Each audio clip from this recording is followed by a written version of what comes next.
When I say the words to you, Zelda in 2024, what like immediately pops in your mind, Al? Uh,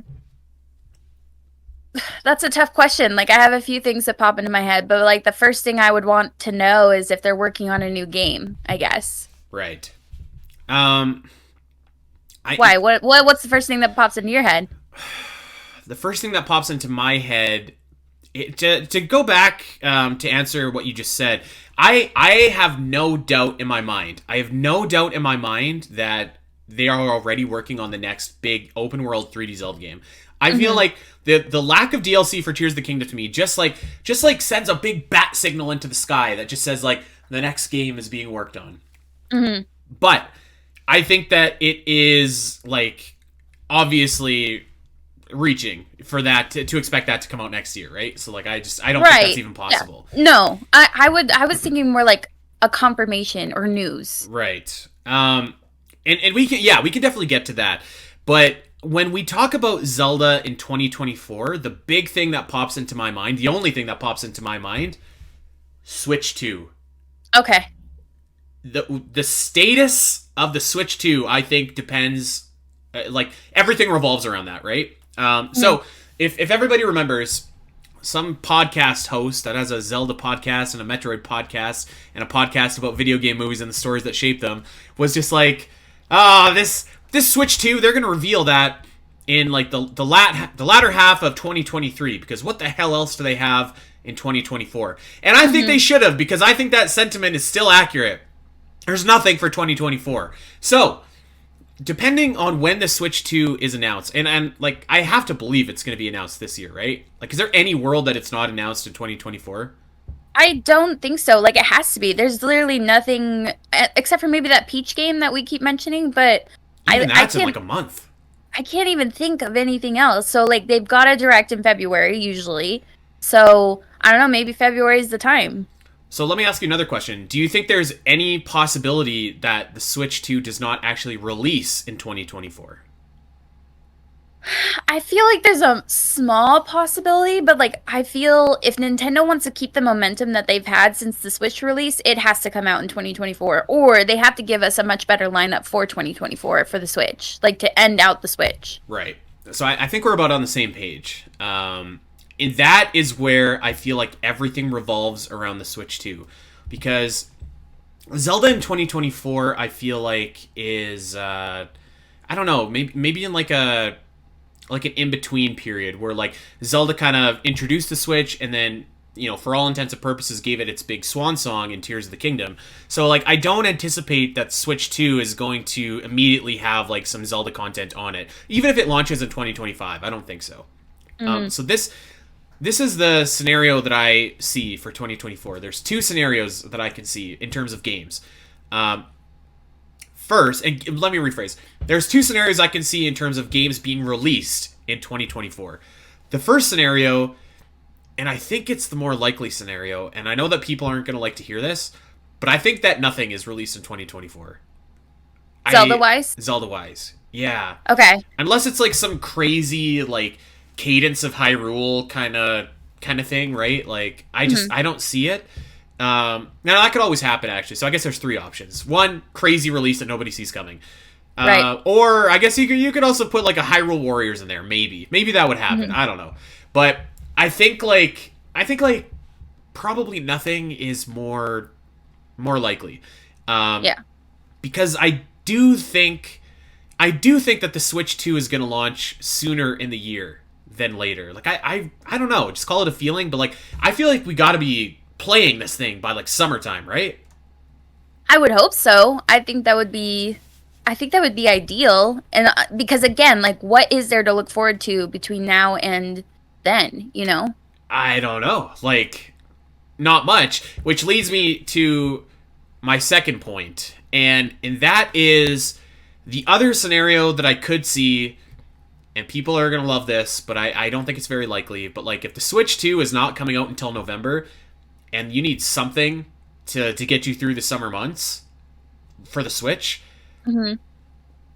I could see Wind Waker and Twilight Princess maybe finally coming. Maybe finally coming. And I hate to be that guy because it's like I'm so tired of talking about it. You know, we do the same thing on Omega. We're talking about Metroid Prime 2 and 3, but like those are the types of games that if you're looking to kind of pad out the release window until you get to November, those are the type of games that I think that you can... That makes sense, right? So right. I hate even suggesting it. Like, I feel kind of, like, dirty even, like, saying that there's a chance that these games are coming. But I do think that there is, like, a smaller chance that they might be on the way. Because, again, those are games that you can just, you know, oh, we got nothing in August? Oh, okay, here's a team of 5 people. Get these games over to the Switch. Like, let's go. Yeah. When I was coming up with my ideas for Zelda 2024, that did come to mind pretty quickly because it's there every year.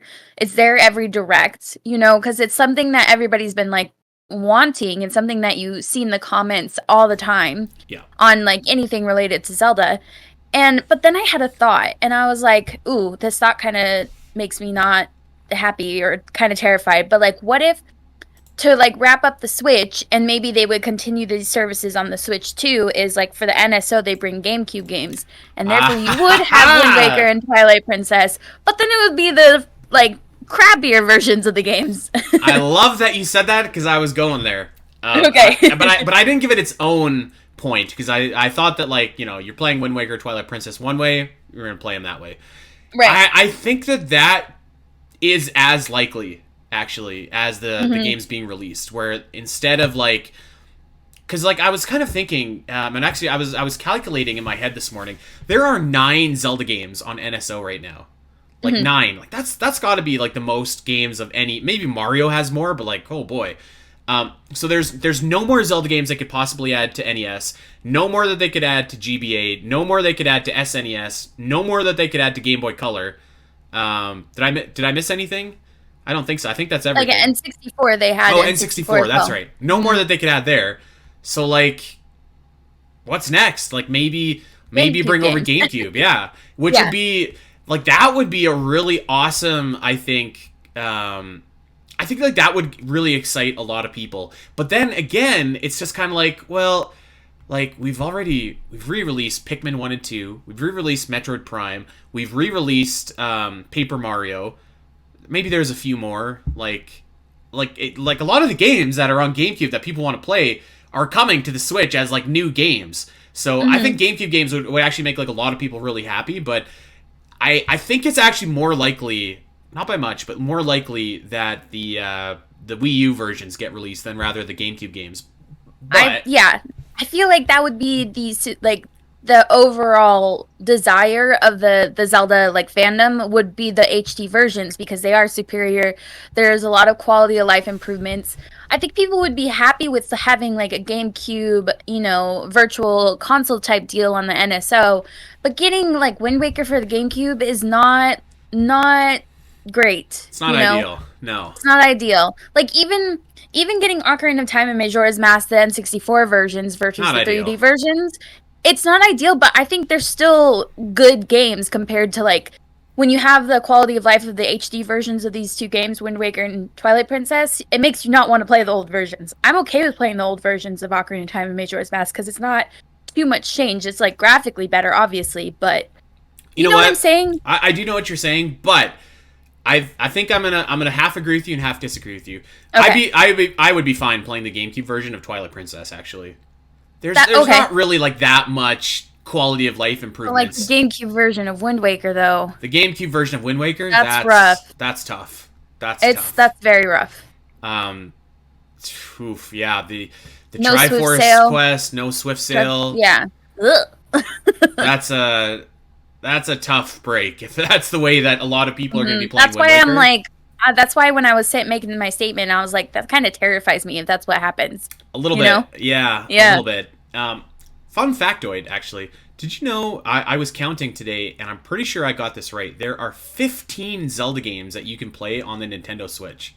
That's like a lot of games. That's crazy. That's a lot of games. That's how the Wii U was before, you know, the Wii U started to suck. It was my Zelda console. Like, you could have so many because of Virtual Console on the Wii U.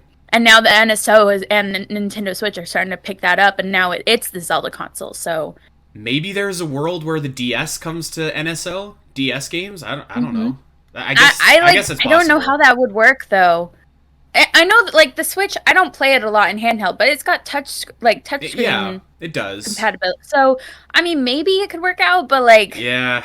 ugh, that's another yikes. So that's kind of what I think for like actual new games being released in 2024. Do you think that's more or less accurate? I think like if I was drawing a pie chart, like I don't know, 75% would probably say nothing. 12.5% would say Wind Waker and Twilight Princess are coming in some form, either via NSO or just the re-releases. And the last half, the last 12.5% would be like some crazy game that nobody sees coming. I don't know because I'm trying to like it's so difficult now after COVID and everything is like I get teleported back to a time where between Skyward Sword and Breath of the Wild there was something Zelda related coming out every year. I know. And then after there was still something Zelda related, but then COVID happened and then there was nothing. You know, nothing really happening.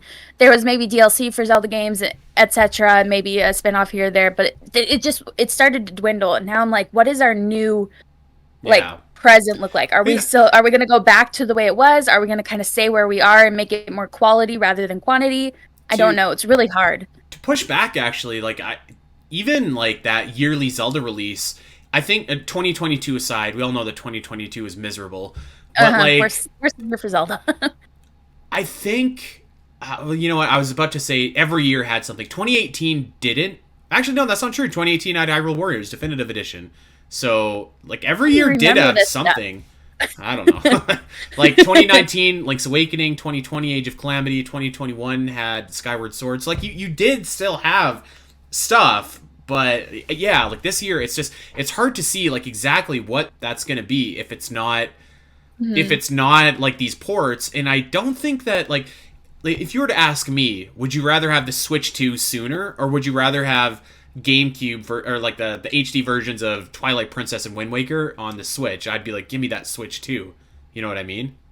I guess my thing is that I also want it to be, and maybe this is not the best like marketing or not the best business decision for Nintendo, is like I want the Switch to have a good ending. Like say they bring the GameCube games or they port the HD versions. That way anybody who's not ready to get on the Switch 2 can continue to enjoy the Switch. And then if anybody gets on the Switch 2, those services, the NSO services, are continued on the Switch 2. So, you know, like either console will have those options if somebody's not ready to move on, whether it's financially or just they're not just ready to hop on Switch 2 as soon as it comes out. So there is another option actually that we did not talk about, but I don't see it, so I didn't bring it up. But I guess that we should say that this is possible, where let's just say that the Switch 2 launches in, I don't know, July, okay? Switch 2 launches in July. There is a possibility where another Zelda game that's not like the next big open world Zelda game could release in like maybe late 2024. I don't know what that Zelda game is, although I have a few ideas about what it could be. But maybe it's like an enhanced port or something like that, or whatever, right? Like something on the Switch 2 that's Legend of Zelda in the first year that will kind of tide people over until the next big 3D open world Zelda. I almost called it Breath of the Wild 3. But you know what I mean? Like I don't see that being super likely. Like I think that the first Zelda game on the Switch 2 should probably be like a tentpole Zelda game, right? Like like a celebrated main entry. I think that there's one possibility that they could get away with if it wasn't. But before I get into that, I don't know, your thoughts on that statement. Well, that's another thing about like the Switch 2, wanting it to come out sooner rather than later is like what's gonna be like the debut games on it? What's gonna be the launch games on this Switch 2? Yeah. Clearly, I don't think Zelda's gonna be part of that lineup. So it kind of makes it like not a big incentive to go and get the Switch 2 as like a Zelda fan unless you're a bigger, wider Nintendo fan and there's other things coming out at launch. Yeah. So I agree with that. I do see like one scenario where they could get away with this, maybe, where it's like a port and not a new game on the Switch 2. I think there's like a world where maybe the Switch 2 launches in the summer, and even that, like, I think that you're gonna have like a ton of support for the Switch 2 when it launches, because like the next Mario is obviously, I think it's gonna launch with it, because it's been 6 years and there's no sequel to Mario Odyssey, so I think that's gonna be on there. I think there's probably gonna be a bunch of stuff on there, but like one thing I could maybe see is Nintendo being like, okay, like, we don't have a brand new open world Zelda game for you, but here's what we're going to do instead. We're going to remake from the ground up Ocarina of Time. New, beautiful, from the ground up, like, dual analog controls, new visuals, remastered music, maybe a little extra whatever is here and there. I think people would go for that. Like, I would go for that. But I think too, which sounds funny, because I think if Nintendo was just like, oh, you know what? Here's the Oracle remakes, right? Like, yeah. I think people would be like, yeah, okay, that's pretty cool, but it wouldn't hit the same, I don't think. I honestly think any kind of remake of Ocarina of Time ever is very unlikely to me, unless it's like, like a rehash, kind of like Breath of the Wild is to The Legend of Zelda. But I mean, the idea is nice. The idea is really cool, and I would totally be down for that. I think any Zelda fan would be down for that. But like, if they had to like pick something that was more likely, like the Oracle games being rehashed, or like having a fresh coat of paint would be great. I think maybe they do take the HD Wind Waker and Twilight Princess and have that be that port be the selling point of the Switch 2. I just think it would suck for anybody on the original Switch not being able to get it if they can't. So. Well, I mean, yeah, but I mean, that's kind of, buy the new console, as kind of lame as that sounds. I know, and maybe that's like business, and in my brain, I'm like, that sucks, but like, that's business. Yeah. So, I don't think it's as, like, I could see this, like, I actually think that there's probably a time in place somewhere in the future where this actually does happen. They just remake Ocarina of Time. I could see that. And I guess, like, if they were going to do that, this seems like the best point in time as any, if they were going to do that. That being said, like, I still don't think it's very likely, but I think Nintendo could do that if they really wanted to have Zelda on the Switch year one. That might be the best way to go, but I don't know. There's something about it. Like, I feel like they probably don't need Zelda for the Switch 2 launch. Like, I think they're gonna have Mario. I think they're gonna have a really strong lineup. I'm sure they're probably gonna have like the next Mario Kart game. I don't know, a bunch of other stuff. So we'll see. I mean, it makes sense, and I think that's fine, especially if you're like an overarching like Nintendo fan. But if there's not going to be a Zelda at launch for the Switch 2, I don't know if I want a day one Switch 2 like I did with this Switch. Because remember how we were talking, I think it was last week, we were saying we would have day one Switches. Mm-hmm. And then like a few months after, about the battery. Yeah, a few months after, they had like improved, the Switch technology, right? So if there's not a Zelda game coming out or anything that incentivizes me to get the Switch 2 in that way, then I think I'll wait a minute to get a Switch 2. Yeah. Does that make sense? It does, and I think that's fair. I guess we'll see, but I kind of think that there's but I do think it's unlikely that the Switch 2 has Zelda on it in the next year. And like, I think... Yeah, I don't know. I think it's asking a lot for like a substitute for like a mainline Zelda. Like, it's asking a lot for these ports to be a substitute for the mainline Zelda. I think Ocarina of Time is the only one that could probably pull it off, and I think that's probably asking a lot for it to come out like within 18 months of Tears of the Kingdom. Yeah, if they weren't already working on it or something, had a different team. Now that to be fair, actually, if they were remaking Ocarina of Time, that's something I would expect like another team to be doing, not like the main Zelda team. Because like I said, I'm sure that they're working on the next Zelda game, but who knows? Hey everyone! If you enjoyed this clip and want to see more of the Zelda Cast, make sure to head over to your favorite podcast platform of choice and subscribe. There are over 200 episodes in the vault that will provide you with hundreds of hours of Zelda content for you to enjoy. You can listen to us when you're on a walk, fighting Ganon, trying to sleep, whatever. And if you want to see these shows as they happen, make sure to head over to twitch.tv/the Zelda Cast, where you can watch our beautiful faces talk about Zelda every single week. Don't miss out, and we'll see you next time.